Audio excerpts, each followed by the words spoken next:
Hi friends, our story today is one of my very favorites that I used to read all the time when I was a little kid. This is called The Little Engine That Could by Watty Piper. Have any of you heard this story before? It's a good one. It's all about keeping on, trying and trying again. The little engine that could.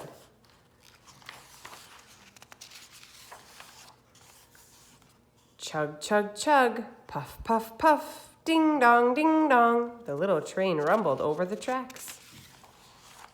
She was a happy little train, for she had such a jolly load to carry. Her cars were filled full of good things for boys and girls. There were toy animals, giraffes with long necks, teddy bears with almost no necks at all, and even a baby elephant. Then there were dolls, dolls with blue eyes and yellow curls, dolls with brown eyes and brown bobbed heads, and the funniest little toy clown you ever saw. And there were cars full of toy engines, airplanes, tops, picture puzzles, books, and every kind of thing boys or girls could want. But that was not all. Some of the cars were filled with all sorts of good things for boys and girls to eat. Big golden oranges, red-cheeked apples, bottles of creamy milk for their breakfasts, fresh spinach for their dinners, peppermint drops, and lollipops for after-meal treats. The little train was carrying all these wonderful things to the good little boys and girls on the other side of the mountain. She puffed along merrily. Then all of a sudden, she stopped with a jerk. She simply could not go another inch. She tried and she tried, but her wheels would not turn. What were all those good little boys and girls on the other side of the mountain going to do without the wonderful toys to play with and the good food to eat? "Here comes a shiny new engine," said the funny little clown who jumped out of the train. "Let us ask him to help us." So all the dolls and toys cried out together, "Please, shiny new engine, won't you please pull our train over the mountain? Our engine has broken down and the boys and girls on the other side won't have any toys to play with or good food to eat unless you help us." But the shiny new engine snorted. "I pull you? I am a passenger engine. I have just carried a fine big train over the mountain with more cars than you ever dreamed of. My train had sleeping cars with comfortable berths, a dining car where waiters bring whatever hungry people want to eat, and parlor cars in which people sit in soft armchairs and look out of big plate glass windows. I pull the likes of you? Indeed not." Well, he's a little grumpy, huh? And off he steamed to the roundhouse where engines live when they are not busy. How sad the little train and all the dolls and toys felt. Then the little clown called out, "The passenger engine is not the only one in the world. Here is another engine coming, a great big strong one. Let us ask him to help us." The little toy clown waved his flag and the big strong engine came to a stop. "Please, oh please, big engine," cried all the dolls and toys together. "Won't you please pull our train over the mountain? Our engine has broken down and the good little boys and girls on the other side won't have any toys to play with or good food to eat unless you help us." But the big, strong engine bellowed, "I am a freight engine. I have just pulled a big train loaded with big machines over the mountain. These machines print books and newspapers for grown-ups to read. I am a very important engine indeed. I won't pull the likes of you." And the freight engine puffed off indignantly to the roundhouse. The little train and all the dolls and toys were very sad. "Cheer up," cried the little toy clown.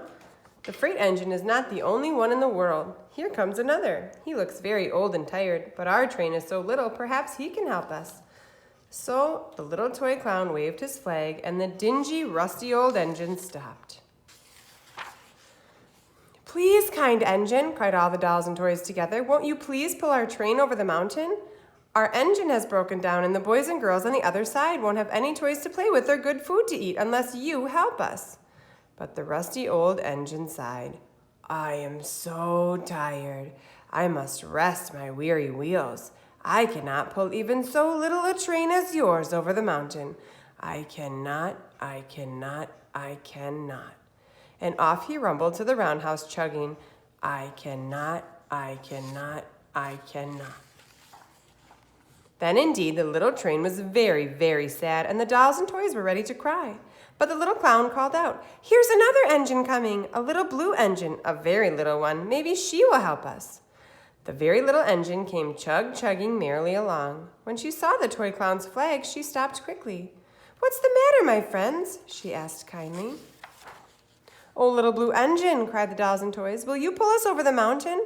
Our engine has broken down and the good boys and girls on the other side won't have any toys to play with or good food to eat unless you help us. Please, please help us, little blue engine."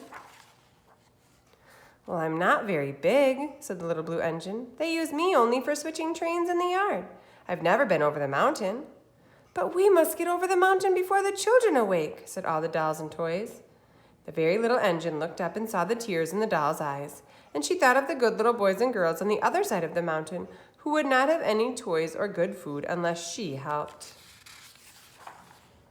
Then she said, "I think I can, I think I can, I think I can." And she hitched herself to the little train. She tugged and pulled and pulled and tugged, and slowly, slowly, slowly they started off. The toy clown jumped aboard, and all the dolls and the toy animals began to smile and cheer. Puff, puff, chug, chug went the little blue engine. "I think I can, I think I can, I think I can, I think I can, I think I can, I think I can, I think I can, I think I can, I think I can." Up, up, up, faster and faster and faster the little engine climbed until at last they reached the top of the mountain. Down in the valley lay the city. "Hooray, hooray!" cried the funny little clown and all the dolls and toys. "The good little boys and girls in the city will be happy because you helped us, kind little blue engine." And the little blue engine smiled and seemed to say as she puffed steadily down the mountain, "I thought I could, I thought I could, I thought I could, I thought I could, I thought I could, I thought I could." The end. So even though the little blue engine had never been over the mountain and she'd never pulled a train like that for so long before, she worked super hard, and by the end, she was able to do it. She was determined. That means that she was ready to stick with it and tried her very best, and that's what you need to do when you try new things too. All right, friends, we're still working on that same letter of the week here. It's the letter Y, and Y makes the sound Y, Y. And remember, we want to start with a short diagonal line, and then a long diagonal line for the uppercase, and a short diagonal line, and also a long diagonal line for the lowercase. They look the same, one's just a little smaller. So make sure you're practicing those this week. Bye.